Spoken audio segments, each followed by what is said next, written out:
when I travel from concerned people is, did you rest well? And that's an innocuously loaded question because I can't suffer from jet lag. I consider that a rich person's disease. I'm just a poor preacher. I can't afford jet lag. But I have to be humble enough to admit the fact that I am fatigued, I am a little tired. So here's my response when they say, did you sleep well? I said, like a baby. I woke up every hour, cried, and went back to bed. So that's just the natural response. Last night we talked about belonging, and we were able to share some precepts.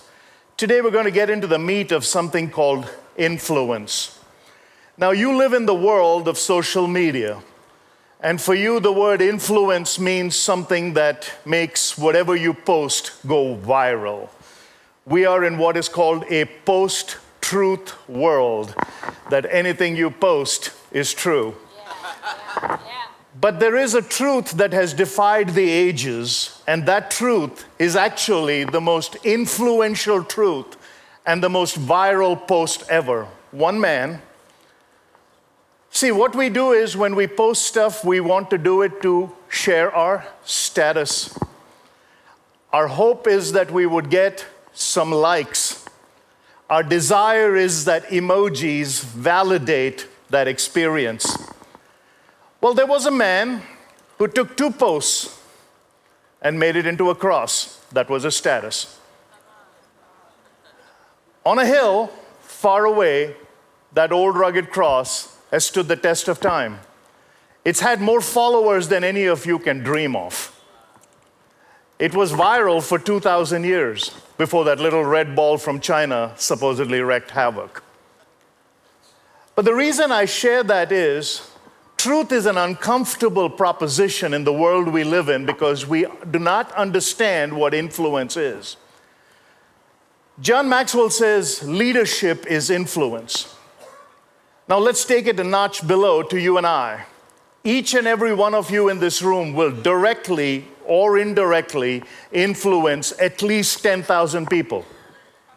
Which means your goal is not to try to create a status that would make a tsunami of immediacy, but your goal is to perfect the ripples in your life so the tsunamis can take care of themselves. What do you see in front of you every day as you put one foot in front of the other?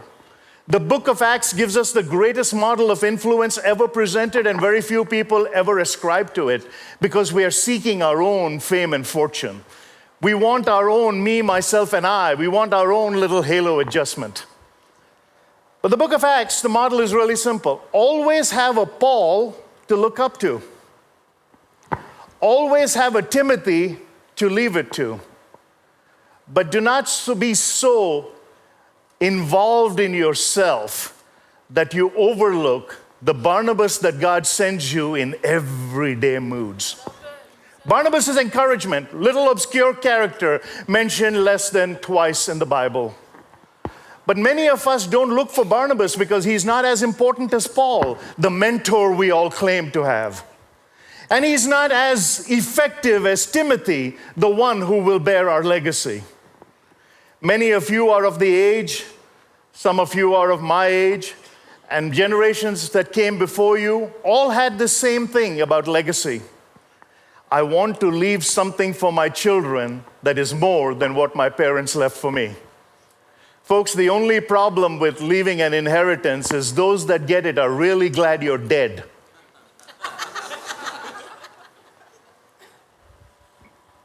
But a legacy, a good name. When my mom passed away, I had the privilege of being in that town of Visakhapatnam where I was born and raised. And now for the first time, I could reach into my wallet and I had influence, I had money. I had more money in my wallet on any given day since I went to the West and came back than I had in my combined existence in India. So when my mom passed away, we had a bunch of people in our home who were mourning for 10 days. None of them liked my mother, and not one of them said a kind thing about her, but they were there for the free food. And my cousins took over the distribution of free food. The food is not theirs, the house is not theirs, the woman who died they didn't like, but they're all participating in this melody. Cousin comes up to me and says, I want you to go to the store and buy this supply. And the list was this long, more than my mom had ever bought in her entire life. Apparently, they're celebrating her death. I go to the shopkeeper and I give him the list. And he starts piling on stuff to feed this horde of what I call illicit mourners. False grief, false pride, parlaying vicariously in the misery of other people, ascribing some kind of self-piety in that misery, which is what social influence is. When you ascribe to live vicariously through proxy. But as I'm standing in front of the storekeeper, for the first time in my life, I'm not nervous when I look at the amount of supply. I know that whatever he's packing, I got enough dough. And as I open my wallet, he says, what are you doing? I said, paying for this stuff. He said, in this town, the name Dhanam is all the payment you need. That's influence. I haven't lived there in 40 years. That's the name my pop gave me. 40 years, I have not lived there. But the storekeeper recognized me as the son of somebody who had actually taken this man out of poverty and gave him position. Emerson said, if you're going to pull me up, you better be on higher ground. Coach Joby Harris said, otherwise the day will come when by the sheer weight of our numbers, we will drag you down. How do we sing? They will know us by our love. How much of your love is Samaritan love in your influence? Do you cross the street? Or do you just say, praise the Lord to everybody else who knows the 3 words and can spell them? How do you cross the street? What did the Samaritan do? Did he just pick up the guy? No, he said, I'm going to take him up. I'm going to take him to some place. I'm going to give him to the innkeeper. I'm going to tell the innkeeper, this guy is in my charge. Here, put it on my tab. But if there is something excess that is still remaining, keep him. I will pay it on my way back. That's influence. Influence is not about how many people you know. It's not about how many people follow you. It's not about likes. It's not even about dislikes. Now, I'm not trashing social media in any sense of the term because there was a time when I had a huge following and I got caught up in it. I needed to create another video because someone said, hey, you can now monetize. And I was all ready to monetize and become a sensation because I'd reached the number of hours of threshold. And then the call of God on my heart was real simple. Are you worried about who will advertise on your channel? Wait a minute. I can't tell Google that you can't put these ads on because I disagree with their content. Do you take Google's money? Folks, hear me carefully about influence. You are living in Nineveh. You are living in Babylon. The world around you is watching you, what you eat, what do you call yourself. What did they do to those 3 lads in Babylon? They changed their name. Yeah. What did they do in Nineveh? Fallen. God sends his people. You want influence now, you have to ask yourself, I am not going to be sent to some place like Nineveh so I can run away on a ship to Tarshish. I am in Nineveh. I am in Babylon. When they put me through the threshing of the fire of falsehood, when they look at me and they see that I am going to stand tall and walk proud for the influence of my Lord and Savior Jesus Christ, that when they look at me, they will say, hey, I see a fire burning around him, but I see 2 people. There's someone else protecting him. That's influence. So when you now begin to piece it all together, you begin to realize something dramatic is beginning to happen. People ask me this question a lot. Why are you so accessible to people? Why do you answer your own emails? Because one of these days, nobody will call. Time will pass. My journey will be over. It'll be someone else's turn. Someone asked me one time, what do you want the pastor to say at your funeral? I hope the pastor says, he's still moving. Because I have things to do. I'm not ready to check out yet. But if you came to my funeral, the only 2 things I want you to hear about my life was proud husband, loving father, suffering servant of my sovereign Lord. Everything else was a choice. Eric Hoffer said, in times of change, it is the learners who will inherit the earth. while the learned will find themselves beautifully equipped for a world that no longer exists. You are now beautifully equipped for a world that no longer exists. It has changed its dynamic, it's changed its dereliction, it has changed its vocabulary, it's changed its grammar. I went to a conference one time and they looked at me and literally everybody's name tag had pronouns on them. They asked me, "What are yours?" I said, "Awesome." The current Vice President of the United States, her father is Jamaican, her mother is Indian, but she's African American. Identity. Trying to belong to something that is the lowest class of victimhood so you can somehow gain brownie points on the intersectionality of distress. Whereas you're a child of God, created in His image, made in His likeness, given His intellect, and yet we are cowering around to this world around us. Who are you? A child of God. Oh, you're a Christian. Well, that depends. On what? The price of beans in Peru? Of course you're a Christian. But we make up excuses. I remember I was on a program with Mr. Ziegler, my mentor, and he had written a book, God's Way is Still the Best Way. Greatest influencer I ever knew. Outside of Billy Graham, I challenge you to find one person who has led more people to Jesus Christ than my mentor. We used to get mailed by the pound.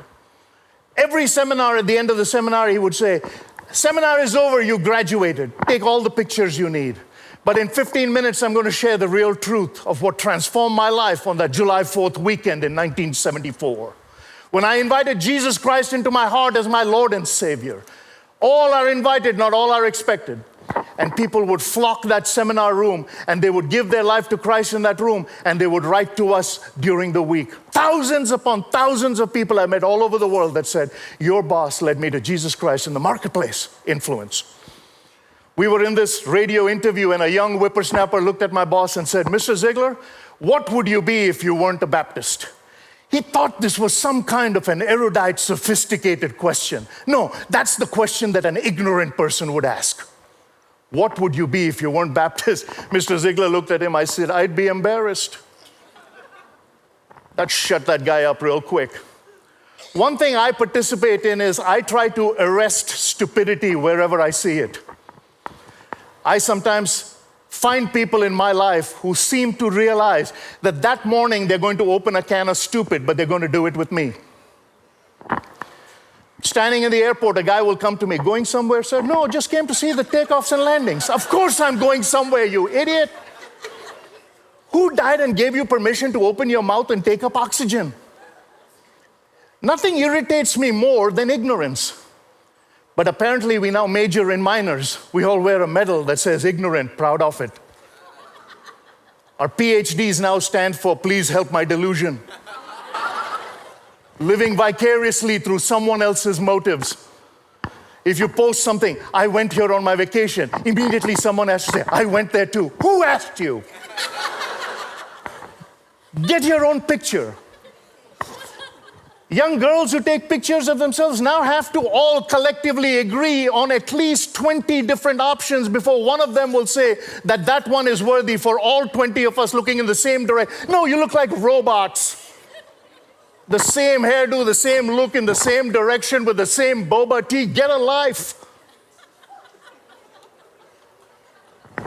Now you're saying, "Come on, man, you got one foot in the grave. What is your bent?" No, I'm apologizing to you, not yelling at you. What we inherited as a world was wonderful and beautiful and magnificent and glorious. What we gave you as a world was dereliction and debauchery. We apologize from my generation to have left you such a hell. Now you see the seriousness of what I'm saying. 40 years ago, you could walk around and be safe. It's no longer about being safe. The parade is now on the information superhighway as our children are becoming roadkill, watching the depths of decadence on their device. Pastor asked yesterday, how many of you have a smartphone? His second question was, if you don't, you're probably dumb. But my second question is always, has the phone made you smarter? We pay thousands of dollars for a phone. We pay thousands of dollars for a good suit of clothes. all so that we look nice. And don't dress up on the inside, the indwelling of the Spirit that said, the greatest real attraction was when you accepted me, I moved in. I'm going to give you one final story on that, and then I'll just get through the message real quick. One of the stories in the Bible is give unto Caesar what is due to Caesar, at least that's the moniker. But the statement was given when he said, show me a denarius, whose image is on it? And they said, Caesar, give unto Caesar. We all carry wads of cash with different images on it. But the question none of us ever ask when we read that story, whose image is on you? Are you giving to him what is due to him? Remember, you just sang, he picked you up, he turned you around. He put you on firm ground. But is that real? Is that Christ-like influence real? So Proverbs 11:11, by the blessing of the upright a city is exalted, but by the mouth of the wicked it is overthrown. In Matthew, you hear the story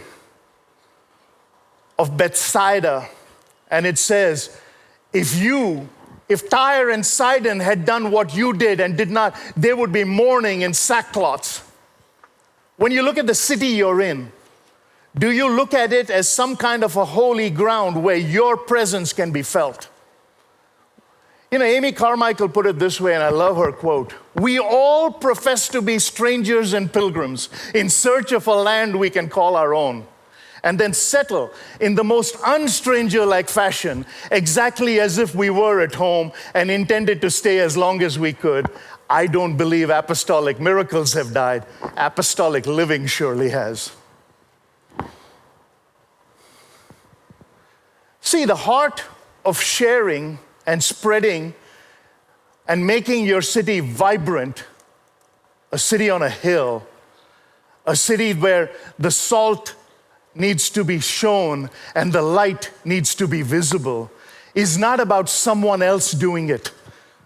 Everybody wants to do it, but they say, you know what? I remember one time I was speaking in a church, and the guy said, Mr. Dhanam, I want to go share God, but I'm afraid God will send me to Africa. I said, son, I've been to Africa. The last thing God needs is a reluctant convert doing a lousy job in Africa. Africa has got its own problems. It doesn't need you walking in there looking like the picture on your driver's license, like someone licked all the red off your candy. If most days you look like the cruise director for the Titanic, why is anybody going to follow you anywhere? Put a little pep in your step, a little bounce to your ounce. If you want the city to be noble and holy, stand tall and say, this is my city. I was born here, I'm raised here, so I will defend it with the righteousness it deserves. Become a Samaritan right here. Some of us will go to Judea, some will go to Samaria. I unfortunately drew the ends of the earth, so that's my call. But wherever you are, begin to realize that the voice of the righteous will make the city shine, but the voice of the wicked will overthrow it. The West is now falling because the voices in the city are so bad. Folks, again, I'll quote this Vice President of the United States, who very many of my Indian friends in America like because apparently she has Indian heritage. That's enough, apparently. Genetically, that predisposes you to two things if you're from India. You're always late, and it's always someone else's fault. You can never take ownership. I trust you to find one speech of hers where she's taken ownership for anything, including the atrocious decision she made when she was the Attorney General of the state of California, and the article in front of her was, if the child survives an abortion, is the doctor obligated to save? And she said, no. That's infanticide. It has gone beyond choice. It is now moral, reprehensible evil. And now I'm finding that that's coming closer to our own cities. Mary Crowley said, you are free up until the moment of choice. Then the choice controls the chooser. Folks, wherever you live, this is your city. Make sure you're a voice for the righteous. 4 quick moods. First, by the blessing of the upright. This is the promise. This is our code. What did God say to Jeremiah, the lamenting prophet who had seen the exiles go into Babylon and was there when they came back? Jeremiah 33:3. Seek unto me, and I will answer, and I will show you great and mighty things you cannot comprehend. Which means what God is saying to a lamenting prophet, which is all of us, that outside the realm of your imagination begins my comprehension. How majestic is that? That no matter how dark our days are, His light is just on the outside of that going to illuminate the rest of the universe. Comprehension. But you know, we don't like Jeremiah 33:3 because it means seeking God's influence. We like Jeremiah 29:11. Oh, the plans I have are to make you prosper. Money, money, money. No, that's for the exiles. It's not that you'd get money. Money is not everything, but it ranks reasonably close to oxygen. I've had it, I haven't had it. Overall, it's better to have it. But money bought me a house. Actually, it bought me two. It never bought me a home with laughter. Money bought me a gigantic bed, never a good night's sleep. Bought me a companion, never a friend for life. I like the things money will buy, but I love the things money can buy. You can get everything in this world that money will buy without a lick of character. But you will never get any of the things money won't buy without that character. Character then is the ability to have pride in the mundane. The mundane is what you do every day. This is Daniel in Babylon, making a decision day one. I'm going to eat every day, but I'm not going to partake. This is Nehemiah on the wall. I'm about an important work. I ain't coming down. What is your Daniel moment? What is your Nehemiah moment? What is your Gideon moment? A meek judge who's got 2 great, glorious chapters written after him, wanted to come with a big army to fight the Midianites, but God kept paring away all the useless who would not what? Represent him. 10,000 bent down to drink water, and many of them drank like animals. But those that cupped the water and had the grace of humanity, God picked those 300. Not to prove that one thing or the other could be done, because those 300 didn't even have to fight. He said, clang your pots and your pans and make a bunch of noise so the other people will be confused. Isn't that powerful? What kind of noise are we making in Babylon that is going to confuse the other people? Are we making any kind of noise, or are we only making noise for ourselves? You know, I had a friend come up to me and says, hey, you always invite me to church, but you know why I don't go? I said, no, it's never bothered me. My job is to invite you. I don't worry whether you'll come or not. That's God's doing. You may be one of 10,000 I invite, but God may choose that you're not one of the 300 He wants. The guy looked at me and he says, no, the reason I don't go to church, see, they have to tell you, like I didn't ask. I already told him I don't care. He said, the reason I don't go to church, nothing but a bunch of hypocrites down there. I said, oh, friend, I got a solution for that. We got room for one more. Besides, if a hypocrite comes between you and God, the hypocrite's probably closer to God.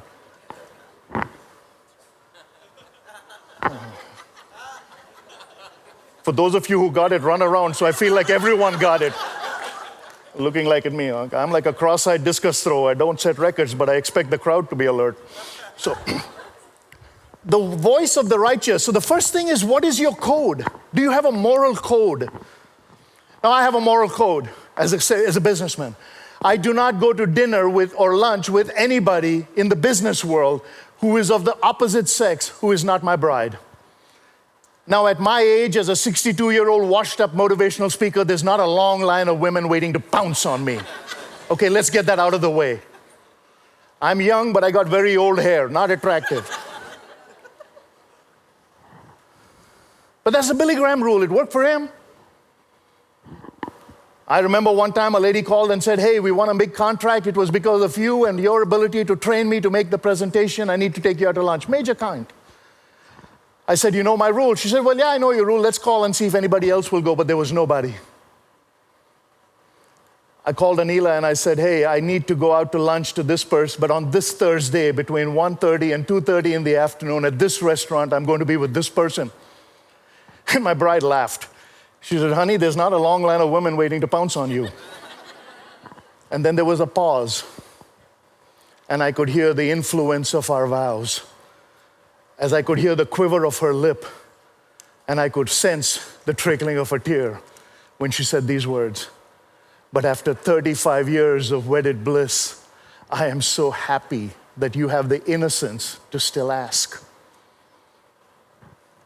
What it takes is, if you want wonder in your life, get back to the innocence of who He is in your life.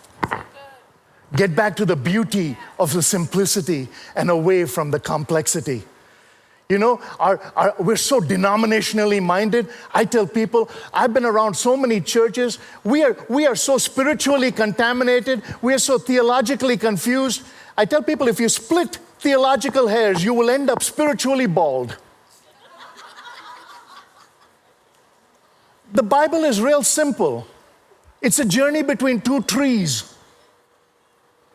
In the beginning, God told man, don't touch the tree. Man did. In the end, He told His Son, find a tree, nail yourself to it so they don't do it again. In between, we're carrying a lot of dead wood. That's about it. It's not complicated. But why do we make it complicated? Because we want to tell God, God, I've got a new plan for a ministry. I'm going to change the city, Lord. Because I know, when you on the cross, when you said it's finished, I'm pretty sure you didn't mean it. It is finished. No, it's not finished. I'm not done. I've got a new ministry idea. I'm going to operate in gully number 3 with people number 4. It is finished. The Lord of the universe is saying, I don't need you, I want you.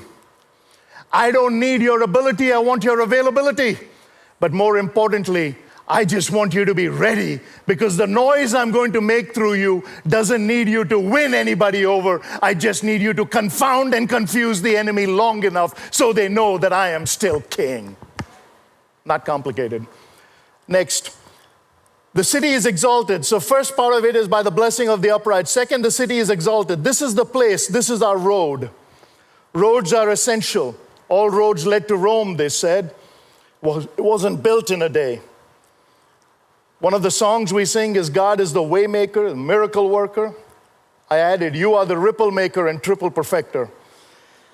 Make sure that you're the good person for the tsunami of transformation and thunderstorms that transcend have your image.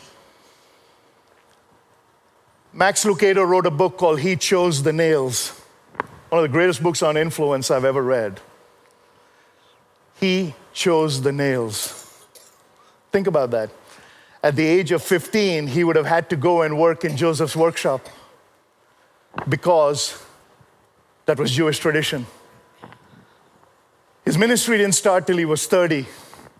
So somewhere between the age of 15 and the age of 30, he probably made a lot of benches and chairs and tables. The only difference was every time he picked up the nail, he knew what it meant. Here's how Lucado puts it. The diadem of pain that strikes your gentle face, three spikes piercing flesh and blood to hold you in your place. The need for blood I understand, the sacrifice I embrace, but the bitter sponge, the piercing spear, the spit upon your face. Did it have to be a cross? Did not a kinder death exist? Then 6 hours hung between life and death, spurred by a betrayer's kiss. So Father, you sit, heart stilled at what could be. I'm sorry to ask, but I need to know, did you do this for me? His influence is all the influence you need. He's been influencing generations, and the Bible has outlived its pallbearers. And yet we stand silent because we are worried. What will people say? You know, in the book Christ of the Indian Road, Mahatma Gandhi was asked the question by E. Stanley Jones, what does Christianity have to do to be considered a mainline worldview and not considered a white man's import? 1925.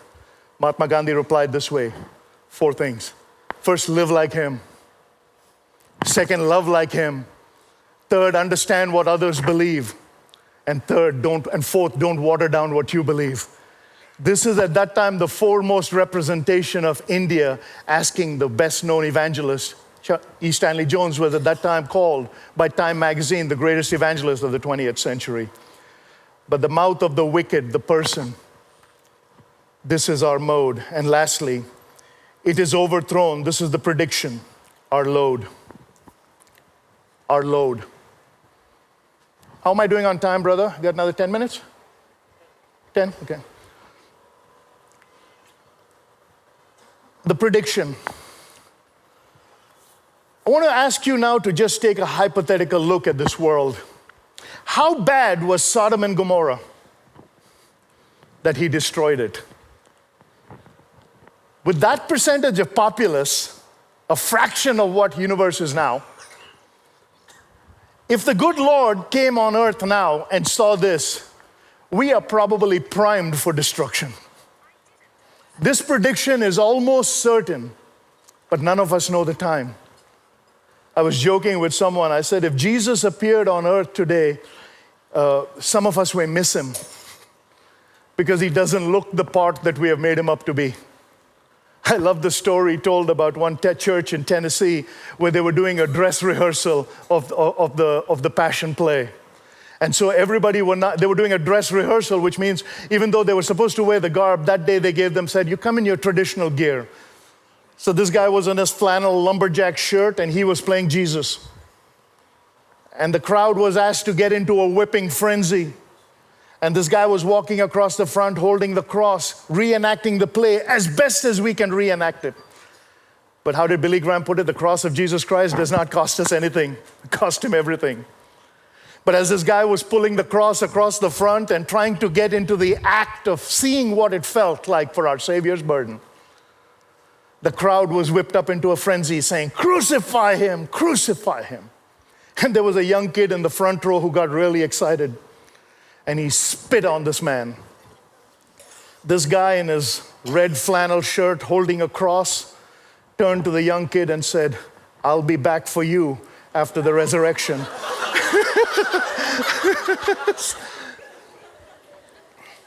We can act like him. We can pretend like him. I've been to the Philippines where it's almost gruesome. They actually come pretty close to crucifying a person. All for the need to feel his pain. But that is the beauty. His pain was our gain. His scars were our stars. By his stripes we are healed, and yet we walk around wounded when he was transgressed with no fault. Are you going to be part of the righteous? Is your voice going to be one of a vocal majority? Folks, I swing for the fences. I was recently in Goa, and a lady came up to me, and she says, 7 years ago when you spoke, I was angry at you. Do you realize how myopic her world must be that she thinks I even remember she exists?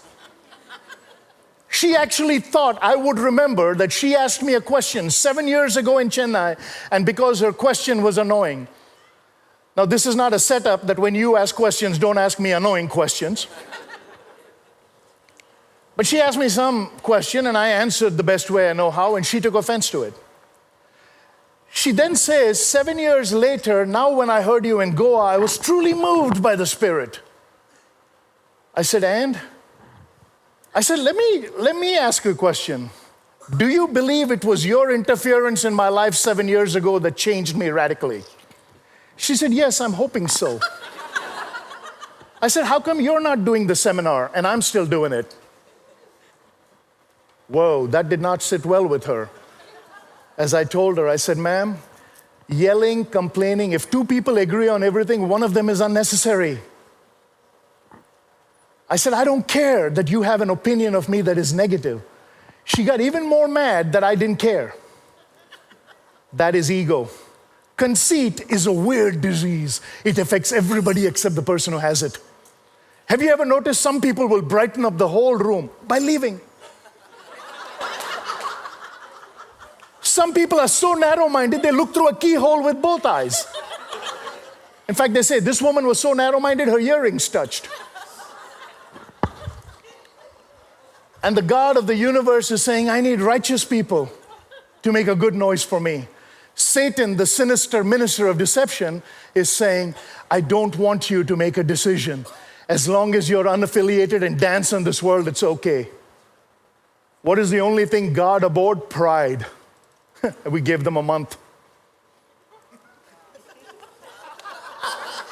Yeah, put that on merch. The only covenant God had with man was a rainbow. We made it a flag.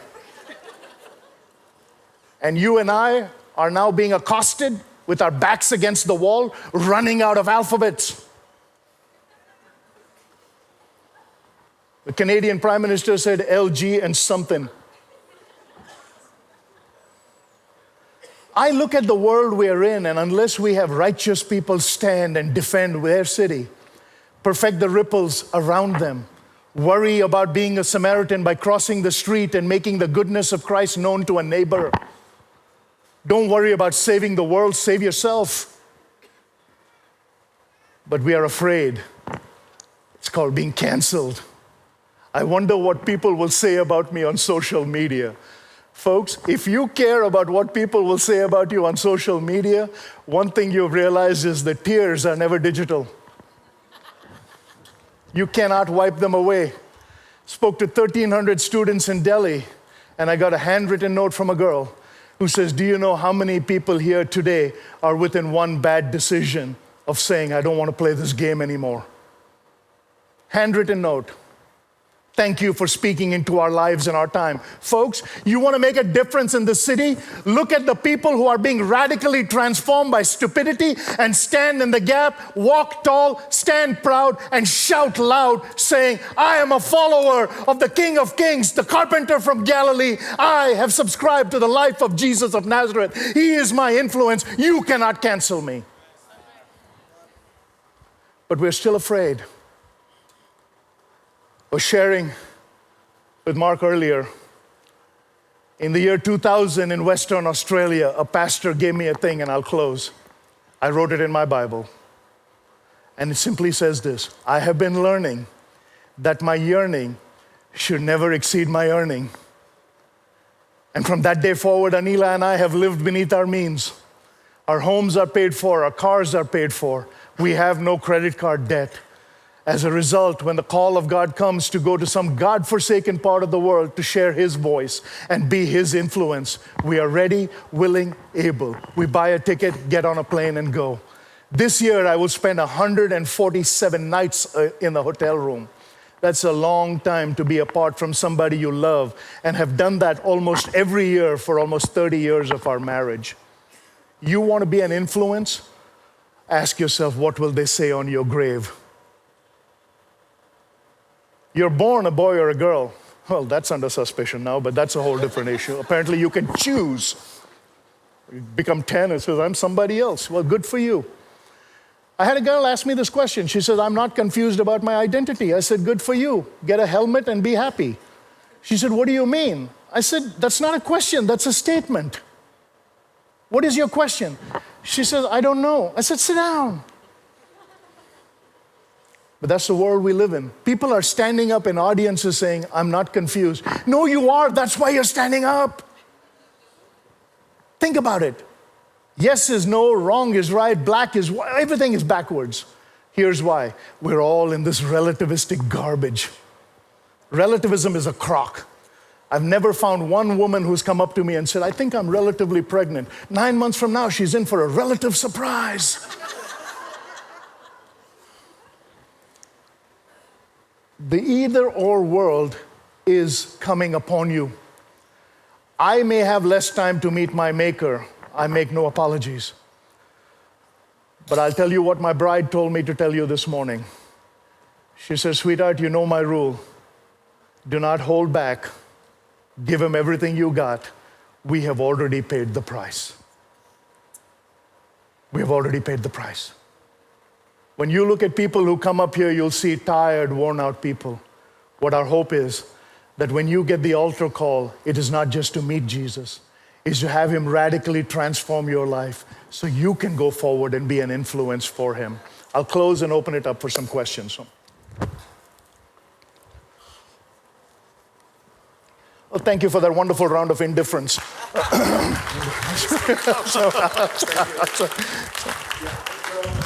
There'll be a slide on the screen, the QR code.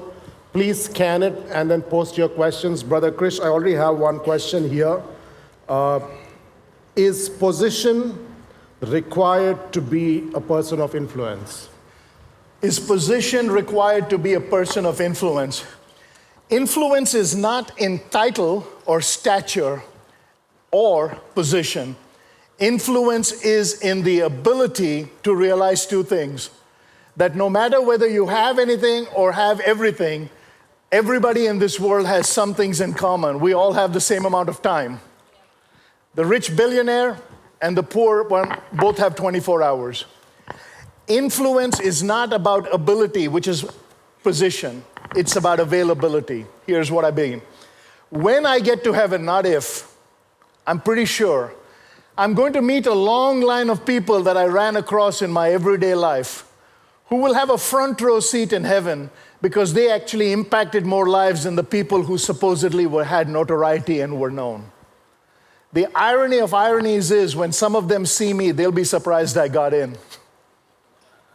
I had the voice, I had the platform, but I don't think I nearly had the influence they did. When I look at influence, I look at my friend, one of my friends who's a doctor in the city. I look at his mother in whose name he started a foundation that does cancer screening, used to get on a bus and go to the neighboring village to witness. I've never done that. When I look at influence, I think of Henry Martyn getting on a ship and stowing away to Persia because India refused access to him, and William Carey said, we have too many missionaries. And Henry Martyn goes to Persia, and by the time he's dead at the age of 34, little shy of 34, his grave in his Tokat in modern-day Turkey, he translated the New Testament into 3 languages. But at the age of 29, when he left England, he gave up the love of his life, Lydia. He asked her, will you wait for me? She said, as long as I possibly can, but she didn't wait. When I think of influence, I think of my friend Nabil Qureshi, who when he died, he was little shy of 34. A month before he died, when he was in the hospital, I called him and said, Brother Nabil, how are you doing? He said, oh, Brother Krish, the doctor in me is pretty sure I'm done. But the believer in me still knows that Lazarus existed, twice dead friend of Jesus. That's influence. His YouTube channel is more influential in his death. Mr. Ziegler's book, See You at the Top, still sells 40,000 copies a year. He's been dead 12 years. That's influence. It is not about who you are when you are. It's about what people say about you after you were. All right? Question 2 is, when asked about work success, how can I tell someone that it's from a higher power, our God, and spark curiosity in them without sounding religious? And part 2 is? Without sounding religious. Okay, without sounding religious. So let's define failure before we define success. Failure is succeeding at the wrong things. So let me give you a comedic illustration. In the English language, the word complete and finished mean the same thing. See, you marry the right woman, you're complete.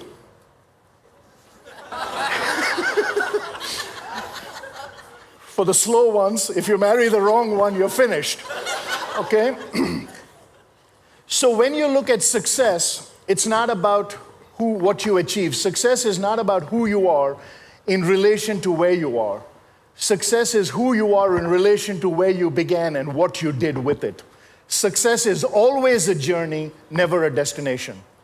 So if a position of influence and a position of power is your success, like I met a guy on a flight one time, and I said, what do you do? He said, well, he said, I'm the East Coast director of products produced in the North Coast for selling in the South Coast. I said, dude, you're a salesman. If your description of yourself is more glamorous than what you actually do, that is a facade. That is not success. That is actually you're failing at the wrong things. So success is not success is going to where effectiveness resides, even if you feel ineffective, and hoping by sheer centripetal force you're sucked in. That is when John 3:16 comes alive. For God so loved the world that whosoever. Folks, success is realizing that the world is filled with whosoevers, that you were as well. Because until the veil goes over the entire Gentile world, it will not lift over Jerusalem and our Lord will not come again. Our success as a Christian, without sounding Christianese, is not about what you do and bragging. I met Mother Teresa. It's not about bragging. It's about being very confident in your ability. Now, when I teach companies and I teach Christians in organizations, many people will come to me, I work for a Christian company. I said, you need to quit. He said, why? I said, companies don't go to heaven. There's no such thing as a Christian company. There are a bunch of individual Christians who work in a company. So here's the logic. Any company will hire somebody and keep them if they consistently make them a profit by being a good worker. And if you do everything unto the Lord, you will make a profit. If you walk in there with a limited intellect and a big social media handle and act like a prophet, they'll fire you. In fact, I fire people positively. I don't know what we're going to do without you, but starting tomorrow, we're going to try. Okay? so. You spoke about getting back to innocence in our lives, but the experiences we had and the trauma we've been in, how do we lead a life of innocence? That's a very profound question because it goes back to what I said yesterday about a percentile of people who are afflicted. Let me put it this way, practically, 3 moods. If somebody has inflicted trauma on your life because it was a person you trusted and a person you respected, and as a result, they ruined a chunk of your existence by taking out 1/3 of your innocence, they messed you up once. By thinking about it today and lamenting about it today, they are messing you up twice. Today is when you make decisions to arrive into a future where you'll spend most of your time. And if your decision today is about yesterday's lament, you have not set any goals today. So when you arrive in tomorrow, they'll have messed you up a 3rd time. And they're running around scot-free. It's not even fair. The best way out of that is twofold. If the damage is so severe that it is mentally debilitating, there are people here on staff who are able to help you on the clinical side. You may need clinical help to get through that, and that counseling is very legitimate. I have a lot of Christian counselors who volunteer for my ministry in the US because I meet these people. So I'm not going to give you advice that I don't follow. If the advice is clinical, then you seek clinical. But there's a second tertiary step, which maybe you do not need clinical. You're just holding on to a burden for no reason. In that case, write a letter to that person who violated you and inflicted trauma on you, or that incident in your life, and put everything you want on it, and then burn it. Don't send it, just burn it. Here's why. Your past can either beat you or it can teach you. But as important as your past is, all it did was bring you to your present, that's all. Yesterday ended with last night. Today is the first day of the rest of your life. Wake up every day. Instead of just singing, this is the day the Lord has made, say, happy birthday to me. So, last question. How would you avoid pride in the midst of being a person of influence? How would you avoid pride in the midst of being a person of influence? Now, there are 2 kinds of pride. One is a healthy self-pride that is God-ordained. You can plan and prepare, and if you expect that as a result of the fact that you're tridimensional as a species, you got the mental agility given to you because you were created with His mind. You got the physical attributes of existence because you're doing His work. We're tridimensional, we're mental, physical, and spiritual. That pride is okay, that's a healthy pride. The kind of pride that actually gets you in trouble is what we call false pride. That is vanity. Vanity is when you think you know all the answers, but usually they are wrong. And, I tell people we are our own worst critic unless you're married. Then it comes with a package deal. But false pride is what upsets people. Now, I've seen a lot of Christians with false pride, and that's hurtful. Because I remember I was in one pastor's home and he says, I have got to go take a bath because I just performed the service for a person who was a lower caste before he became a Christian. That's a guy who doesn't get either. He's taking a bath because he had to perform a rites for someone who was from a lower caste, and right now both of them are Christians. I do not think there is a bath that is going to cleanse him. In fact, I would ask him to switch off his AC because he's getting ready to go to someplace really hot. Okay? That guy just doesn't get it. So, all right, so false pride and vanity. Now, the way to overcome false pride and make a healthy self-pride is to understand that you have to have constructive critics in your life. There are two kinds of critics: constructive critics and destructive critics. Destructive critics will just find fault. Constructive critics will tell you what you're doing wrong because they love you so much they want you to rise righteously. My bride is my biggest constructive critic. A lot of the material I do, including the comedy I do about her, I run it by her because I don't ever want her to be in a room and feel offended by something I say. By the same token, if I say something generally, I'll always run it by her because I know that if she says no, she's not doing it because she does not like my skill or my will. She's doing it because she loves me as a person and thinks it will hurt me personally. Get in your life an abundance of constructive critics. John Maxwell calls this the inner circle. And make sure this is a non-negotiable inner circle. They will give you a healthy pride. All right? All right. God bless. Thank you very much, Brother Krish. Put your hands together, ladies and gentlemen, for Krish Dhanam. Thank you.